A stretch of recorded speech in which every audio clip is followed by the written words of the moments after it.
नमस्कार. Share market Marathi या YouTube चॅनलवर आपल्या सर्वांचं हार्दिक स्वागत. आजच्या या व्हिडिओमध्ये आपण बुधवार दिनांक 6 डिसेंबर 2023 साठीचं इंडेक्स व स्टॉकचं विश्लेषण करणार आहोत. मात्र या व्हिडिओला सुरुवात करण्यापूर्वी आपल्या सर्वांना एक नम्र सूचना आहे, ती म्हणजे या व्हिडिओच्या डिस्क्रिप्शनमध्ये आपण शेअर मार्केट मराठीच्या व्हॉट्सअप, टेलिग्राम आणि फेसबुक ग्रुपच्या लिंक दिलेले आहेत. तुम्ही ते ग्रुप जॉईन करू शकता. त्याचसोबत आपण तिथे शेअर मार्केट मराठीच्या वेबसाईटची लिंक सुद्धा उपलब्ध करून दिलेली आहे. आपण आपल्या वेबसाईटला अवश्य भेट द्या. या महत्त्वाच्या माहितीनंतर आता आपण आपल्या मूळ विषयाकडे परत येऊया आणि आज मंगळवारी मार्केटमध्ये कशा प्रकारे मूव्हमेंट झाली व उद्या बुधवारी कशा प्रकारे मूव्हमेंट होऊ शकते याचं विश्लेषण करण्यासाठी डायरेक्टली जाऊया चार्टवर. आणि इथे मी बँक निफ्टीचा 15 मिनिटाचा चार्ट ओपन केलेला आहे. आपण बघू शकतो की आज देखील बँक निफ्टीमध्ये आपल्याला गॅप अप ओपनिंग बघायला मिळालं आणि गॅप अप ओपनिंग सुद्धा कालच्या पेक्षा खूपच जास्त गॅप अप ओपनिंग झालेलं होतं. म्हणजे काल जिथे क्लोजिंग झालं त्यापेक्षा आपल्याला खूप वर ओपनिंग आज बघायला मिळालं.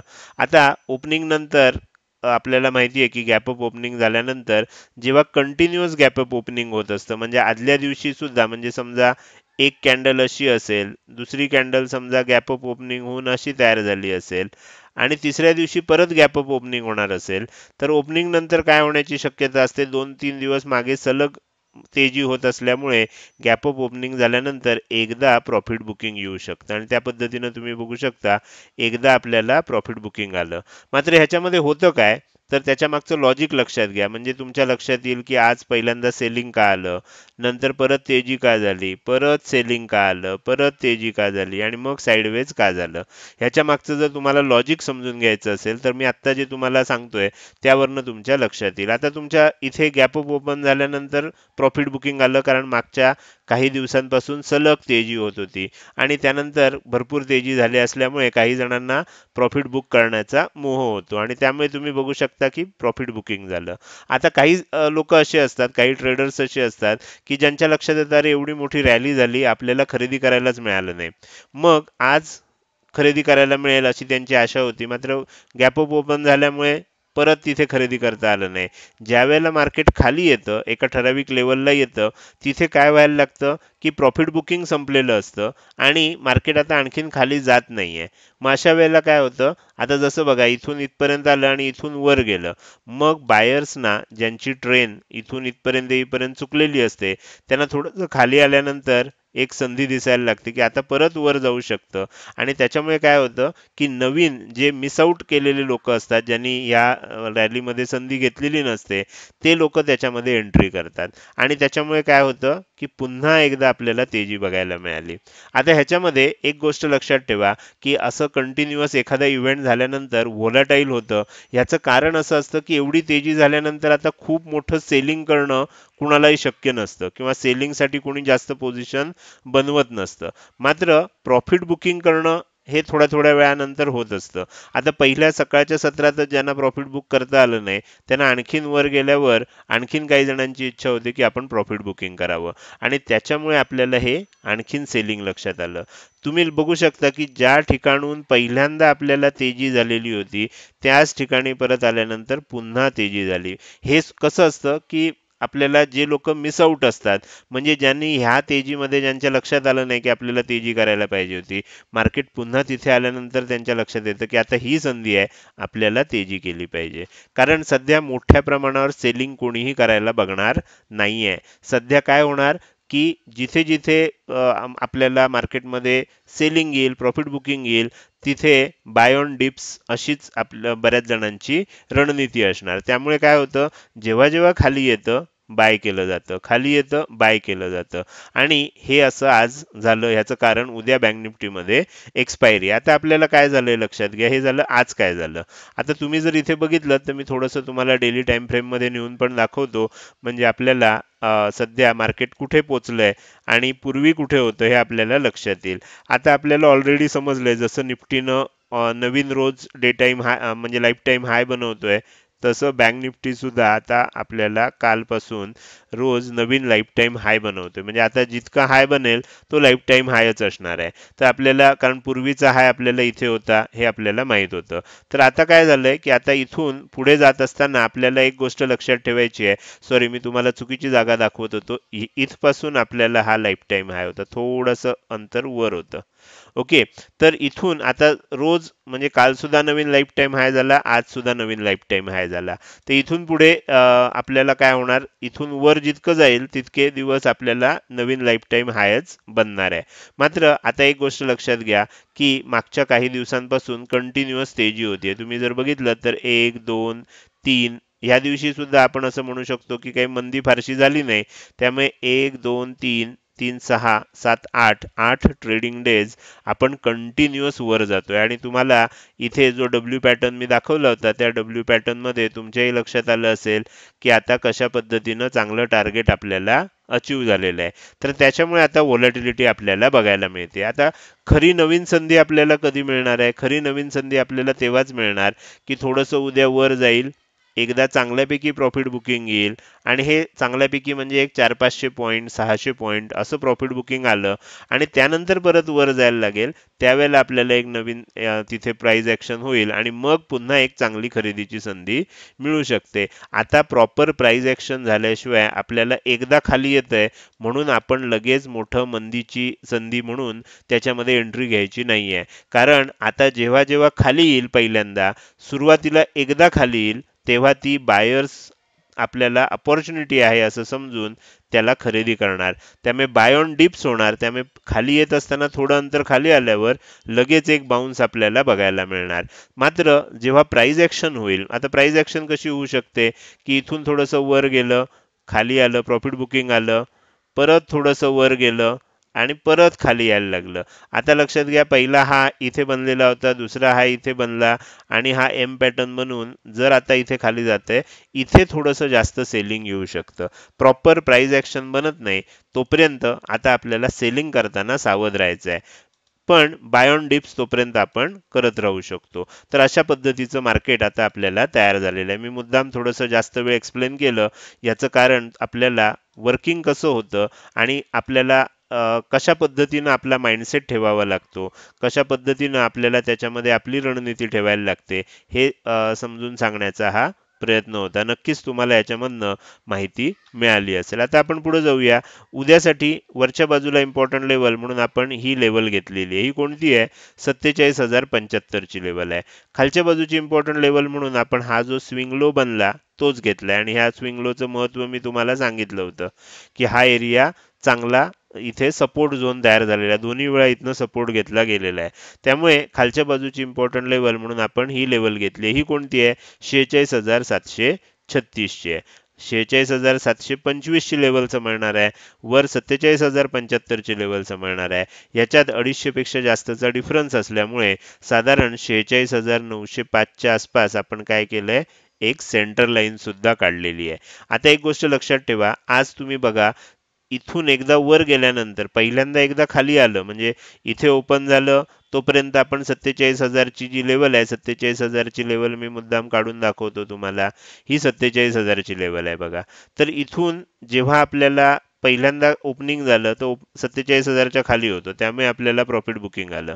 एकदा 47,000 ची लेवल चांगल्यापैकी आपण क्रॉस केली होती. 47,000 जवळजवळ 300 पर्यंत पोहोचत आलो होतो.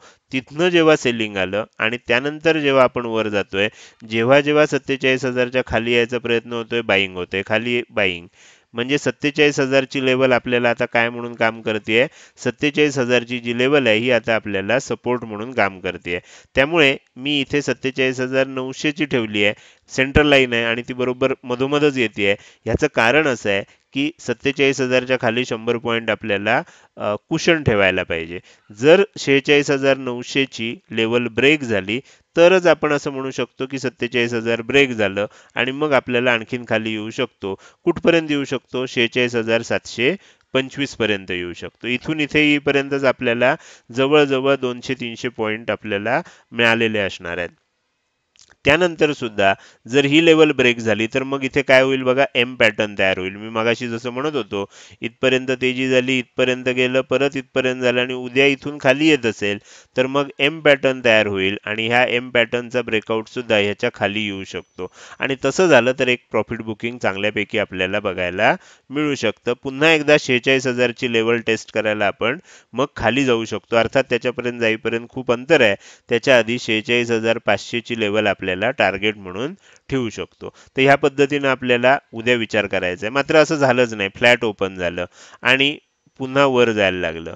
तर काय करायचं, फ्लॅट ओपन होऊन वर जायला लागलं तर आपण नक्की पुन्हा एकदा बाय करू शकतो. आणि इथे आपल्याला लक्षात ठेवायचं आहे की 47,275, 47,375 असं आपण पुढची वरची टार्गेट ठेवू शकतो. मात्र जर उद्या गॅपअप ओपन झालं, गॅपअप ओपन झालं तर काय होईल, आता पुन्हा वोलाटाईल होईल. जसं इथे झालं, उद्या समजा गॅपअप ओपन झालं तर काय आपल्याला बघायचं आहे की ह्या लेवलच्या कुठे होते, वर झालं तर मग काय होईल, इथून थोडंसं इथपर्यंत खाली येईल आणि ह्या आसपास आल्यानंतर पुन्हा एक आपल्याला वर जाऊ शकतं.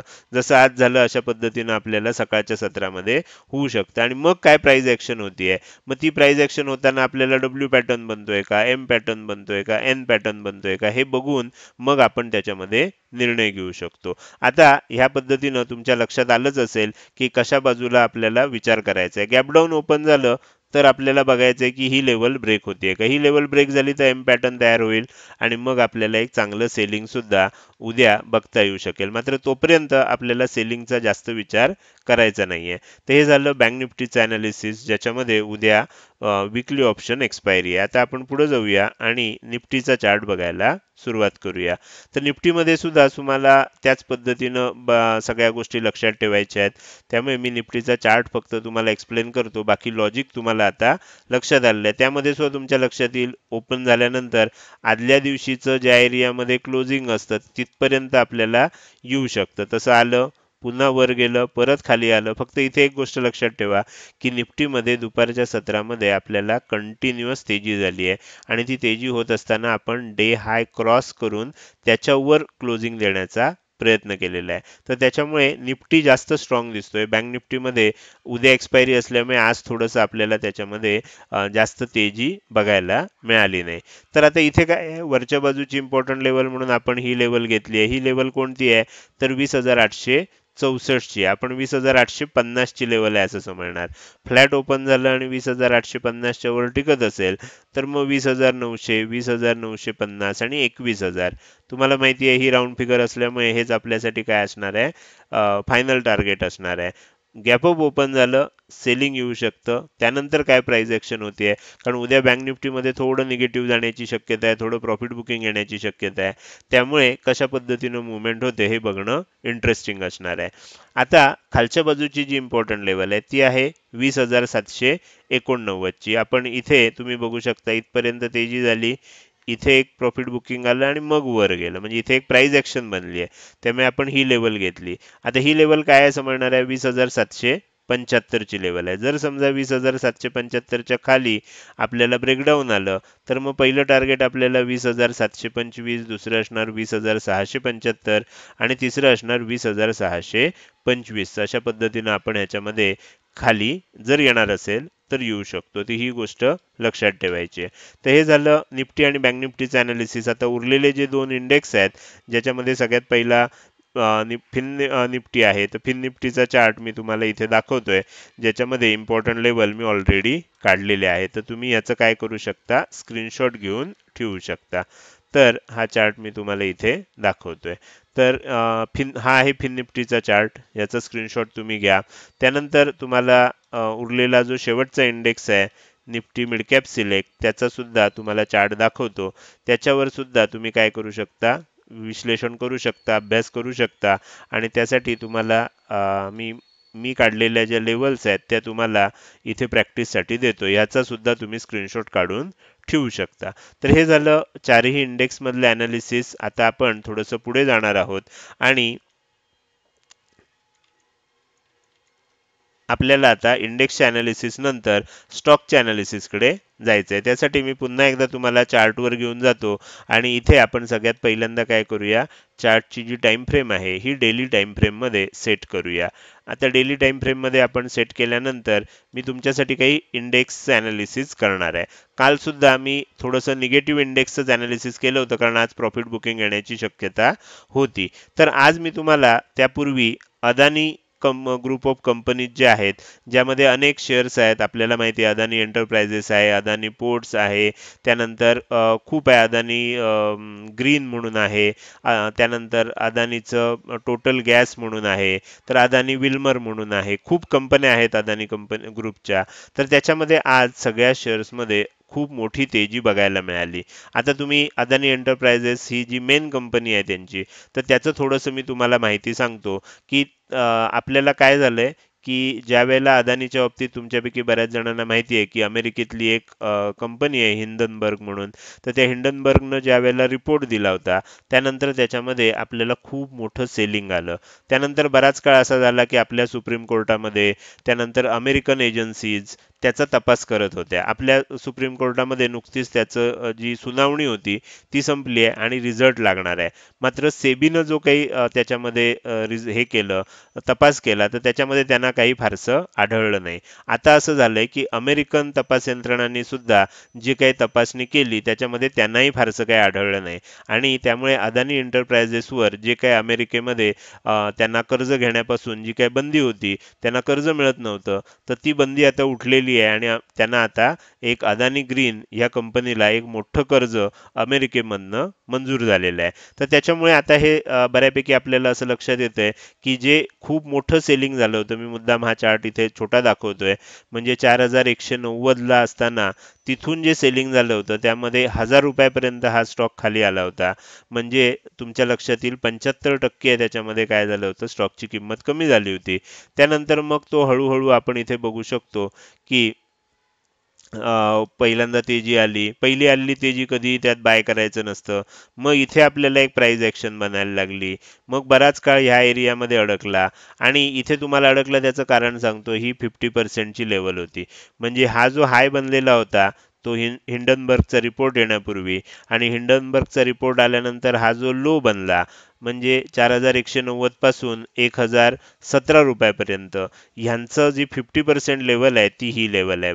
तुम्ही जर ही लेवल बघितलीत तर लक्षात येईल तुम्हाला ही 50% ची लेवल आहे, 2603 ची. आणि त्याच्यामुळे तुम्हाला इथे लक्षात येईल की अनेक वेळा इथून वर जाताना रेझिस्टन्स यायचा, इथून वर जाताना रेझिस्टन्स यायचा, वर जाताना रेझिस्टन्स, वर गेलं रेझिस्टन्स. ही लेवल आपल्याला रेझिस्टन्स येत होता, याचं कारण ती 50% ची लेवल होती. आज अखेर त्याला 50% मधनं वर गेलाय. आता काय होऊ शकतं, एवढी मोठी तेजी मागच्या 3-4 दिवसामध्ये झाली आहे, थोडंसं प्रॉफिट बुकिंग येऊ शकतं आणि मग जेव्हा जाईल त्यावेळेला आता ह्याच्यामध्ये सगळ्या ज्या अदानी ग्रुप ऑफ कंपनीज आहेत त्याच्यामध्ये आता हळूहळू मग तेजी होण्याची शक्यता निर्माण झालेली आहे. अदानी पोर्ट्समध्ये जर बघितलं तर त्यानं मागेच आपला जो हाय होता, जिथनं मंदी आली होती, तो हाय ऑलरेडी आज आपण क्रॉस करून वर गेलोय. म्हणजे ह्याच्यामध्ये कधीच 50% ची लेवल क्रॉस झाली आहे आणि अदानी पोर्ट्समध्ये तेजी आलेली आहे. बाकीचे शेअर्स आहेत ते तुम्ही बघू शकता. एसीसी हा शेअर आहे जो आता बरोबर 50% ला आलाय. मी मुद्दाम जास्त डिटेल अनालिसिस दाखवत नाहीये कारण या ग्रुप ऑफ कंपनीज आहेत. अंबुजा सिमेंटचा शेअर जो आहे तो तुम्ही इथे बघू शकता. त्याच्यामध्ये आता 50%चं कालच हे झालं, आज 61.8%चं ब्रेकआउट आलं आणि अंबुजा सिमेंटमध्ये सुद्धा आता तेजी आली आहे. बाकीचे तुम्ही जर बघितलं तर खूप शेअर्स आहेत, त्याच्यामध्ये तुम्ही स्वतंत्र अनालिसिस करू शकता. अदानी एंटरप्राइजेस आहे, अदानी पोर्ट्स आहे, त्यानंतर अदानी पॉवर आहे, अदानी ग्रीन एनर्जी आहे, अदानी टोटल गॅस लिमिटेड आहे, अदानी विल्मर आहे, अदानी एनर्जी सोल्युशन लिमिटेड आहे, एसीसी आहे आणि अंबुजा आहे. एवढ्या सगळ्या अदानीच्या सेपरेट कंपनीज आहेत. तर ह्या सगळ्या कंपन्यांचं तुम्ही स्वतंत्र अनालिसिस करू शकता. तर हे झालं अदानी कंपनी, अदानी समूहाबद्दलची माहिती. आता तुम्हाला प्रश्न पडला असेल की ही माहिती मला कुठनं मिळाली, तर तुम्ही काय करू शकता. आता आपल्याला माहिती आहे की अदानी समूहाचा मेन शेअर कुठला आहे, अदानी एंटरप्राइजेस आहे. तर त्याच्या इथे गेलात की आज तुम्हाला बातम्यांमध्ये गेलात की तुम्हाला ह्या सगळ्या बातम्या वाचायला मिळतात. Adani shares rally on new funding, US agencies approval. ही बातमी मी वाचून तुम्हाला ती माहिती आत्ता सांगितलेली होती. तर ह्या पद्धतीनं तुम्हाला बातम्या कुठे बघायच्या असतात, एखाद्या ह्याच्यामध्ये खूप मोठी तेजी झाली तर ती का झाली ते तुम्ही इथनं शोधून काढू शकता. तर आता आपण इतर शेअरकडे वळूया. पहिला शेअर आहे जो आहे सन टीव्हीचा. मी थोडंसं झूम करतो म्हणजे तुम्हाला व्यवस्थित चार्ट दिसायला मदत होईल. तर सन टीव्हीमध्ये काय झालंय, सन टीव्हीच्या शेअरमध्ये आपल्याला आता एम पॅटर्न तयार झालाय. तुम्ही बघू शकता की एक मोठी तेजी झाली, एकदा सेलिंग आलं आणि आता परत तेजी होऊन आपल्याला सेलिंग येतंय आणि आता एम पॅटर्न बनण्याची शक्यता निर्माण झाली. आजचा लो जर उद्या ब्रेक झाला तर आपण ह्या एम पॅटर्नच्या सेंटर पर्यंत जाऊ शकतो. हे आपलं पहिलं टार्गेट असणार. आता मग एम पॅटर्न व्हायच्या आधीच हा स्टॉक मी का सांगतोय याचं कारण लक्षात घ्या की आपल्याला आज कालचा जो हाय आणि लो होता, आज आपण तो ब्रेक करून एक बिअरिश एनगल्फिंग पॅटर्न तयार केलाय आणि बिअरिश एनगल्फिंग पॅटर्न हा निगेटिव्ह असतो. त्याचं जर आपल्याला ब्रेकआउट मिळालं आजच्या लो नंतर तर आपण नॅचरली हे टार्गेट पर्यंत पोहोचू शकतो आणि हे टार्गेट एकदा ब्रेक झालं की आपल्या एम पॅटर्नचं ब्रेकआउट होईल. म्हणजे कॅस्केडिंग इफेक्ट म्हणतात. म्हणजे पत्त्याचा बंगला जसं एक पान काढल्यावर कोसळत जातो तसं आपल्याला एकानंतर एक घटना घडू शकतात आणि त्यानंतर आपल्याला सेलिंग बघायला मिळू शकतं. मग आपण अगदी 650चं टार्गेट आणि त्याच्याही खाली जात असू तर 600 साधारण 42चं टार्गेट असं आपल्याला खाली जात असताना टार्गेट्स मिळू शकतात.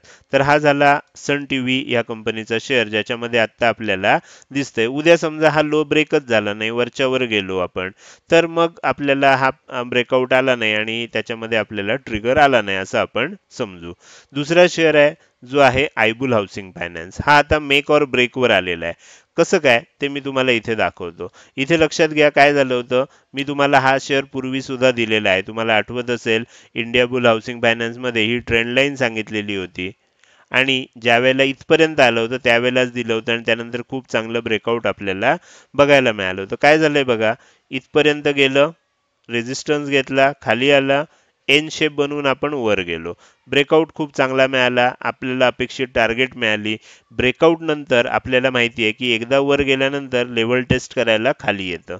त्या पद्धतीनं आता खाली आलेलं आहे. आता इथे मेक और ब्रेक होऊ शकतं. काय होऊ शकतं, इथनंच जर आता वर जायचं ठरलं, वर जायला लागलं आणि आजचा हाय जर येणाऱ्या काळामध्ये ब्रेक झाला तर मग ह्याच्यामध्ये आणखीन तेजी होऊ शकते. मग हा जो 215चा हाय बनला होता ती लेवल आपल्याला टार्गेट म्हणून पुन्हा मिळू शकते. म्हणजे इथे परत एक एन शेप तयार होईल. मात्र तसं जर झालं नाही, इथून खाली टिकला आणि ह्या ट्रेंड लाईनच्या खाली येऊन क्लोजिंग दिलं आणि त्याचा लो ब्रेक झाला तर आपल्याला ब्रेकआउट फेल्युअरचा खालच्या दिशेने एक चांगला ट्रेड मिळू शकतो आणि आपण 183 लेवलचं जे टार्गेट आहे इथपर्यंत खाली येऊ शकतो. म्हणजे इथे काय झालंय, मेक और ब्रेक. म्हणजे एक तर मेक होईल म्हणजे काय होईल, हा जो आपल्याला ब्रेकआउट आलाय लेवल टेस्ट करायला खाली आलोय हा आपल्याला सस्टेन होईल किंवा दुसरी शक्यता आहे इथनं आपल्याला ब्रेकडाऊन मिळेल, ब्रेकआउट फेल्युअर मिळेल. काही झालं तरी आपल्याला एक मोठं त्याच्यामध्ये मुवमेंट बघायला मिळू शकते. तुम्ही ह्याच्यावर लक्ष ठेवू शकता. शेअरचं नाव आहे आयबुल हाऊसिंग फायनान्स. त्यानंतर तिसरा शेअर जो आहे तो आहे आयसीआयसीआय प्रुडेन्शियल. आयसीआयसीआय प्रुडेन्शियल मध्ये सुद्धा आता एम पॅटर्न बनलेला आहे आणि एम पॅटर्नचं ब्रेकआउट आलंय. तुम्ही बघू शकता एक मोठी तेजी आली, त्यानंतर एक प्रॉफिट बुकिंग आलं, त्यानंतर पुन्हा एक तेजी आली आणि आता आपल्याला एम पॅटर्नचं ब्रेकडाऊन ऑलरेडी आलेलं आहे. उद्या जर हा लो तुटला तर खाली जात असताना 534 525 अशी टार्गेट आपल्याला खाली जात असताना बघायला मिळू शकतात. शेअरचं नाव आहे आयसीआयसीआय प्रुडेन्शियल लिमिटेड. तर हे झाले शेअरचं अनालिसिस. आपण इंडेक्स बरोबरच स्टॉकचं सुद्धा अनालिसिस पूर्ण केलेलं आहे. हे विश्लेषण तुम्हाला कसं वाटलं? जर आवडलं असेल तर नक्की तुम्ही या व्हिडिओला एक लाईक करू शकता आणि एखादी चांगली कमेंट देखील पोस्ट करू शकता. लक्षात ठेवा, तुमची एक लाईक आणि एक चांगली कमेंट हीच माझ्यासाठी प्रेरणा असते, ज्याच्या सहाय्यानं रोजच्या रोज हे विश्लेषणाचे व्हिडिओ मी बनवत असतो. त्यामुळे लाईक आणि चांगले कमेंट अवश्य करा.